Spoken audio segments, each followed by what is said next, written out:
Yeah, so the voting is starting for All-Team NBA, and we're here to ask you guys, is Donovan Mitchell a first-team All-NBA guard? And we asked you guys last night. You sent us in some picks. Do you guys want to run us through those picks? Bull, we'll start with you, and we'll go around the horn to Jason. Start with me. All right. Well, you got a graphic here? Well, you can. We have graphics for your players, so you tell me start your with player, and then we'll follow you. Oh, so my first team, if I remember correctly, I can't even remember who. I think I was Luka and who? Hold on, I got to find your texts. Oh, Shai Gilgeous-Alexander. That's right. Listen, I love Donovan Mitchell, but I didn't want to be a homer about this. I looked at, I had to look at the players, and I understand that Donovan Mitchell's team is better, but to me this is an individual award. Why should Shai Gilgeous-Alexander be penalized because he doesn't have better talent around him? The numbers across the board are, including the advanced analytics, are better for Shai Gilgeous-Alexander. They were, you could say, well, the Cavs ended up with a higher standing in the playoffs. Oklahoma City was supposed to be one of the worst teams in the league, and they made the play-in. I don't even know if they won or lost last night. I think they won. They won. They won. So now they're playing Minnesota, right? I went to bed early. They're playing at Minnesota now. They'll probably beat Minnesota. Minnesota's in shambles. They made the play, or if they win tonight, they make the playoffs. They made the play-in, and he's their best player. I mean, he's been great. Donovan Mitchell's got all-star caliber players around him. I love Donovan Mitchell, but I had to go. Luka's the best guard. There's not even a debate there. I don't know what we're talking about here. But, and honestly, if I was being a little picky about it, I can argue really that Donovan Mitchell shouldn't even be on the second team. But in the end, Steph Curry and Damian Lillard didn't play enough games, so I pushed them down.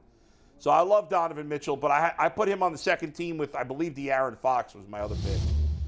So that was my second team. This ain't even close, really. It's not even close. Donovan Mitchell's 7th in scoring, right? Yeah, SGA is higher. Listen, the little points that dude over there getting, bro, you in the 10th. They in the 10th slot. I'm not about to put nobody in 10th anything. But it's an individual award. Nah, man. Like, we're not about to do that. If it's individual, you got to think about it like this.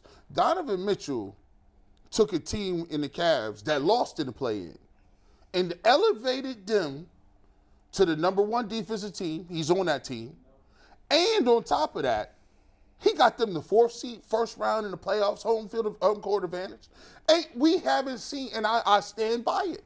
You can't point to me another player who's had a better season than Donovan Mitchell, not named LeBron James. It's not possible. And the fact of this man, Kobe Bryant, scored. Wait a second, G. You're saying you mean for the Cavs? For the Cavs. Oh, okay. I got you. So when you look at it, Kobe Bryant had 81.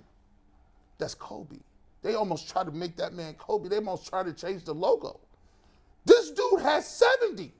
He had 70. Then he started, think about this. He started running off 40 back to back to back. Like, I don't know how many games he had 40 this year. What, 20? 13? That's crazy. This dude, he transformed. And first of all, and then not first of all, but last of all, the thing that's so impressive about it is this. If you look at Darius Garland's numbers, they ain't even went nowhere. You could argue they going up. He's still averaging about 22 and 8. Yeah. If you look at Mobley's numbers, they went up. And Donovan Mitchell not only was here only 1 year, but he's having the best year of his life. I know, but G, in the end, outside of their standing in the division, there's really no other argument for Donovan Mitchell over SGA. Which team had more of an increase in wins this year? Oklahoma City by a lot. I mean, the Cavs won 7 more games than they did last year. Oklahoma City won 14 more. But they play in a trash Western Conference. Well, I mean, he's the sole reason they were a 500 team.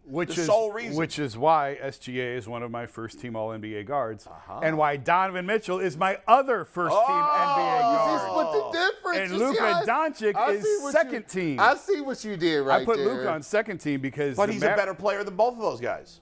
But his team to make the playoffs. But what do you do that leads to winning? It is an individual award, but you have to factor in the team concept as well. And the fact that the Cavs improved by 7. So I'm going to go against my own argument here for a second because the Cavs won 7 games more than they did last year. They also had a ton of injuries last year. and they stayed a little bit healthier this year. But Oklahoma City won 4. Oh, you had Shea. I have Shea. Yeah. So I have Shea and Donovan on my first team. Yeah. And I have Luka and Dame on second team. It was hard leaving Steph off. It was hard leaving De'Aaron Fox off. I know Mikey's a big De'Aaron guy. Yeah. If we did a third team, they would be my third team guards, would be Steph and De'Aaron. But I just went – listen, I was at the 71-point game. It was actually the night DeMar Hamlin got hurt, which – made for a weird night in the arena. I'm tweeting about this unbelievable game Donovan's having while a man's dying on the field. Yeah, right. But it was that, I mean, listen, I was with LeBron for 4 years. That performance I saw out of Donovan was the single greatest regular season performance I've ever seen. And you have to put regular season in a different category over postseason. But what he did that night, I've never seen before. It was unbelievable. And I'm not giving it to him just because of that. But it was his best season. He did have a major influence on the Cavs. He did elevate the Cavs to the 4-seed home court advantage, all that. And the Mavericks just – now I also think – and I think I said it on the show – I don't know what Dallas was thinking bringing Kyrie in. And I think that had a lot to do with the downfall. Like Kyrie – only LeBron can overcome the Kyrie jinx. He's the only player capable. Which is why Kyrie's going to LA next year. Is a cancer on a team. He's toxic. He's completely toxic. He's the most toxic player in the NBA probably. And only LeBron can overcome that. In fact, he thrived, and Kyrie played his best basketball with LeBron. Yeah. Nobody, not even Luka, certainly can overcome the Kyrie jinx. Luka is a wonderful player. He's fantastic. I would take him on. I'd take him over Donovan Mitchell. Yeah. Frankly, but in terms of the impact on your team, and when you look at the totality of everything, I don't think I'm being a. I mean, I've been as hard on the Cavs as anyone in town. I don't think I'm being a homer. I think Evan Mobley's Defensive Player of the Year, and I think Donovan Mitchell is first team All-NBA. Well, interesting. We had the same 3 players between us. We just picked the different 3 orders. Different combos. Yeah. I obviously had Donovan on my second team. And there's so many people scoring 30 now. It's difficult to kind of just diminish what other people is doing around the league.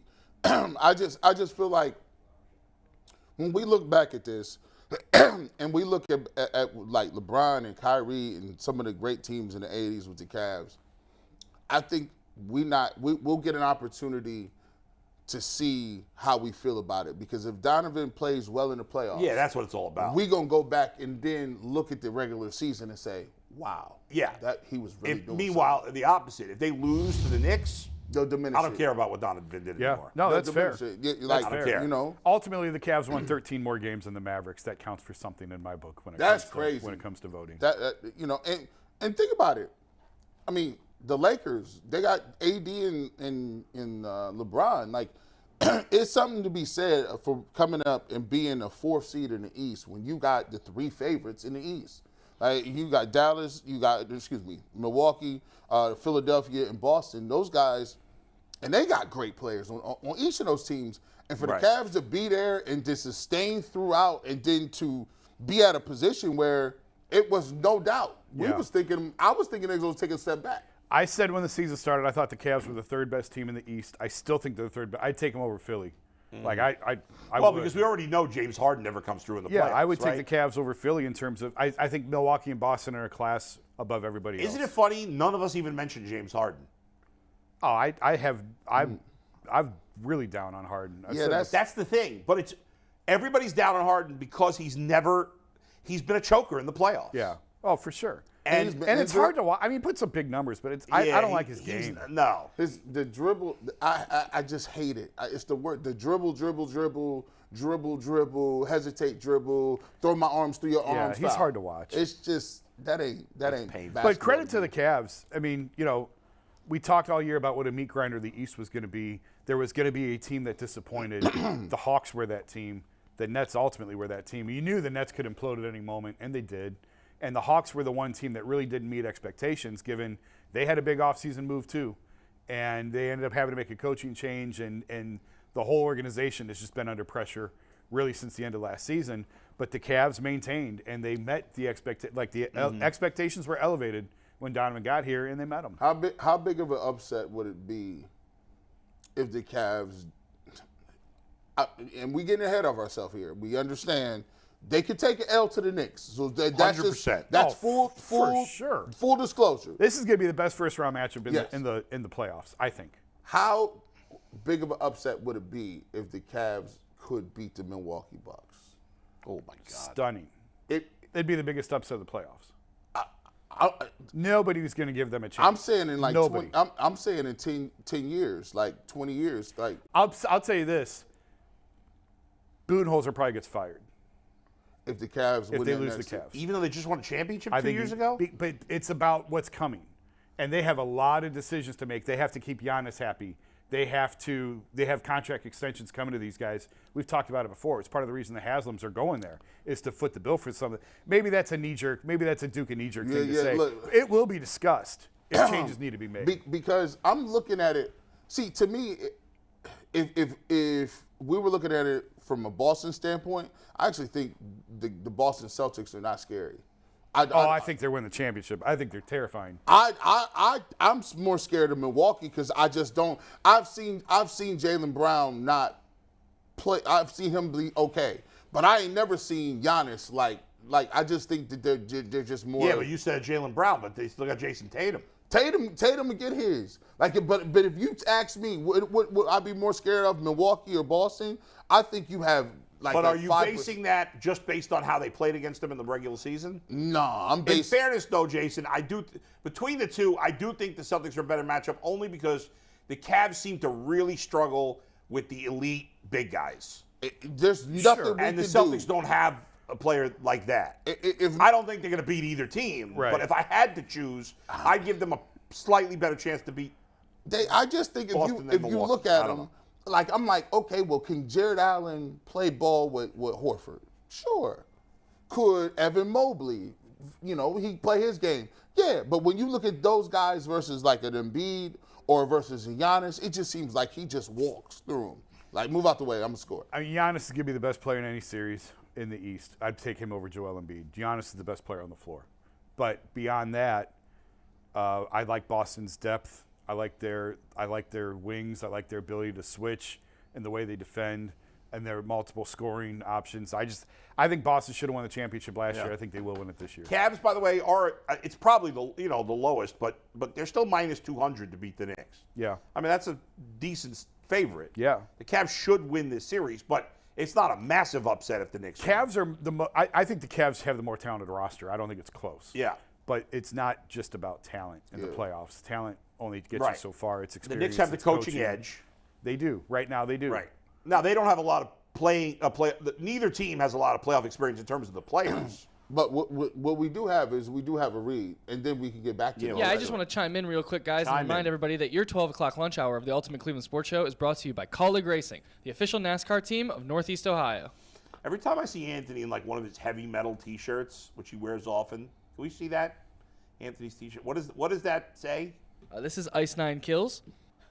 That's a heavy metal band, right? Yeah, they're like I feel like I've gone back in time because when I was a teenager in the 80s, wasn't that the heyday of heavy metal, like the 80s? That was hair metal, stuff like that. Yeah. Right, and I feel like half the kids in my school would be wearing like shirts like that, and I never see anybody wear them anymore. You are breaking the mold. You're going old school. Band T-shirts are really the only thing I own, but that's it. All right. Hey, by the way, you can't Anthony definitely looks like he's in a mosh pit somewhere. Yes, and, that's true. Oh yeah. That underbelly culture of hair bands and metal band. By the way, you can't play none of that crap no more. You can't play none of that. Listen, if you ever notice this, if you at a party and there's mixed people around, you can't play rock, you can't play country. What can you play? Hip hop. That's it. Why? Gee, I'm going to take you to a Cleveland emo night one of these nights. It's a very mixed crowd there. I'll show you. Why can you only play rap in a mixed crowd? Ain't nobody's trying to you can't. Have you ever heard easy listening metal? Ain't no easy Why there's easy listening rap? Yeah. Will Smith. Oh yeah, they play Chameleonaire. Parents just don't understand. Getting jiggy with it. Getting jiggy with it. It's so easy listening. They make him do this, move this. What happened to your arms? Let me do it. Should I do a little white man overbite for you? Oh. Oh my God. Oh my God. Yo, listen, that's painful. That's why I try not to go to weddings where I'm the only black person there. I don't like it, but I got a lot of black colleagues, so white colleagues, so I gotta go. And then you just listening to Return of the Mac. Oh my God. California Love. Stop, Jump around. Jump around. Oh my God. Up and get down. And then they look at you. Aren't we having so much fun? No, we're not. Your bridesmaids are huge. I don't want to hook up with them, and you have only beer. You don't have That- only beer. By the way, I can't get loose to that. that reminds me of the what do you call it? The bridesmaids. So I was at a wedding years ago. All right, my shout out to my friend Ed. It was his wedding. This was in New Jersey, probably 20 years ago, give or take. And so you know how they throw the bride throws the bouquet, and then one of the bridesmaids or somebody catches it. Yeah. And then they throw the garter. and then the guy who catches it gets to put it on the leg of the girl who caught the flowers. Yeah. So I ain't heard that part. you don't know that? No, we don't got that where I come from. No. I wish Is I that a white went to person thing? That might be a white person. I wish I could have did Put like, that. what was You would have at? loved that. Yeah. You would love that. Put this in the chat. Is that a white person thing only? Is that a white person thing? Yeah. So this Ask happens. him. So I'm at my friend's Ed's wedding, and his sister-in-law catches the bouquet. Okay. Now his sister-in-law was like absurdly smoking hot. Like it was ridiculous how hot this girl was. Oh, like it's so hot that it's uncomfortable. It was uncomfortable. to talk around. Uncomfortable hot is kind of messed up. I don't like that. Like I just basically wanted to drool when I was around her. That was it. It was completely inappropriate. Okay, so this girl is like ridiculously hot.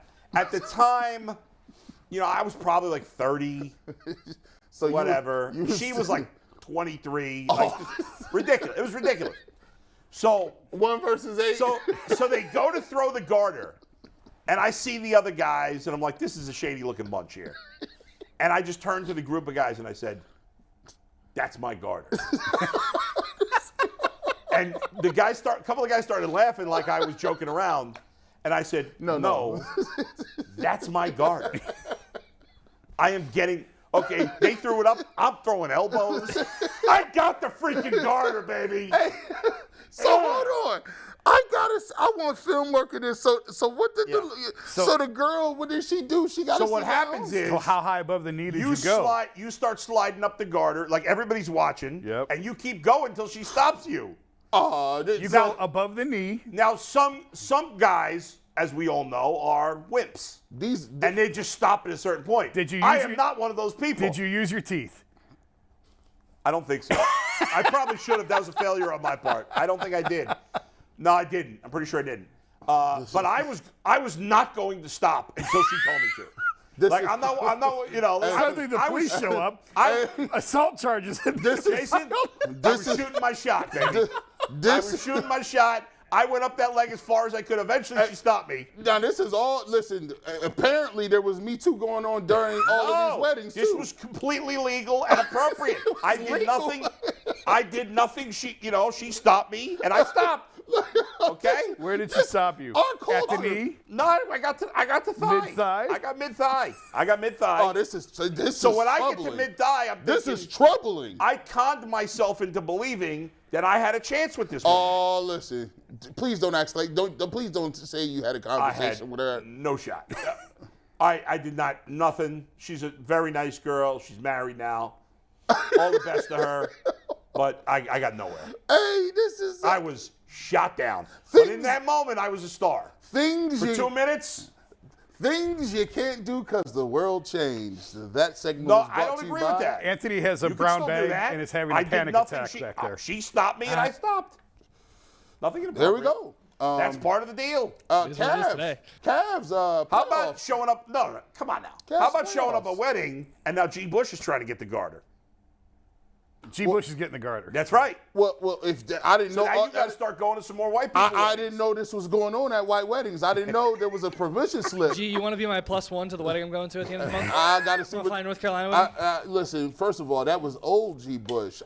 He's married. I got a whole. He's a married man. I got a Crying whole out loud. max deal. Like I got a max deal, and I got to show up to everything. That max deal now. Oh, my Yeah. Well, God. while we're on the topic, Yeah. you said 30 and 23, and we're talking weddings, made me think. Yeah. The funniest SNL skit I have ever seen in my life is Meet Your Future Wife. Have you guys seen that? You got to pull it up. It is It's like what cast? Like years ago? It's Tina Fey years. Oh, okay. And like these guys show up with their wives, and it's their current wives, and it's Meet Your Future Wife, and she's like in the 5th grade. It is hilarious. That's creepy but funny. That is a starter wife skit and a half. That is really real though. The kicker was like the one guy. And the girl she comes out and she's in college. Yeah. And they're like, okay, well, that's not that bad. They said, no, she's pregnant with your future. It is so funny. You've got to go. It's fantastic. Yeah. I probably the watch that funniest. live anymore. It's probably the funniest SNL skit I've seen in 20 years. Do you still watch it? No. But I see like the little clips on there's social. occasionally. Generally, I don't find it funny anymore. Occasionally, there's something funny. That was hilarious. Yeah, she was real. Who would have known we would do overtime at 12:10? By the way, what are It's we just all like I excited wasn't about predicting here? it today, but Well, listen, we'll get to Kevin Love and all the mental health stuff, and that'll be really a cheery topic to pick everybody up. So, let's laugh here. I think the chat might like it. I don't know. Let's check in with them. the chat is vibing with the wedding talk, though. They are. Exactly. The Does wedding the chat talk- think I did anything wrong? Does the chat think that's a white people thing only? I haven't not been in no happening in wedding black like weddings? this. Brothers back me up. Brothers back me up. There is no first of all, There's no garter catch and bouquet we catch that joint, but it ain't like ain't no physicality after that. Ain't no let's get this and put this back on like that. It's good luck for the new couple. That's every inch above the knee is good luck or something. I like that. I've been taught to look I gave them lots of good luck. I've been taught to look at the ground when women talk now, but I don't even be that's a date. That's a physical seriously. Look, see, here's the thing. What happens if she don't want to stop you? What happens, boo? What happens if she don't put the roadblock on? We'll never know. It was 20-something years ago. Hey, if I've ever done, I'll put the disclaimer. If I've done anything crazy, if you've known me in other past, I apologize in advance for what I've done because I don't know. Half of this stuff. I've never done anything inappropriate. In college, at least not with a girl. In college, everything was inappropriate, all of it. And we're trying to be better people. I caught the garter one time, and it was an adult woman, and I was a kid, so we had to do like I gave her a kiss on the cheek. Like a kid, something. how old? Like 10. Oh God! And they were like, "Yeah, I ruined everything." I caught it. That had to be awkward. There was none of that going on. Two more years, you got a whole nother different perspective. Well, Jason might have had knowing him, he might have had that perspective again, but she wasn't going to have that perspective. That was not You happening. shouldn't have told Joanne to catch that garter. I think I just dislocated my shoulder sitting here. I can't even lift my arm. Hey, look, Ow! God don't like the hell I ugly. did? Just shut up. Yeah, that's enough of that. Oh my